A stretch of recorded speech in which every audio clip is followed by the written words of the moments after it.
This is the brief on the human reproductive system. It's way more than just distinct anatomical parts. It's actually a shared developmental blueprint governed by a finely tuned hormonal command center.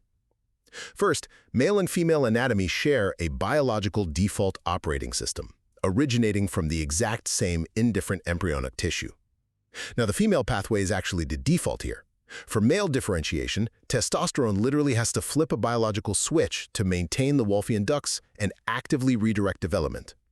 This is exactly why structures like the clitoral glands and the glans penis are totally homologous.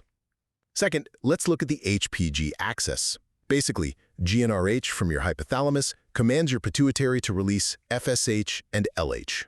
So what happens when this perfectly balanced dashboard breaks down? Well, the clinical fallout is serious. In females, an imbalance can trigger polycystic ovary syndrome, or PCOS, where ovaries enlarge and develop cysts.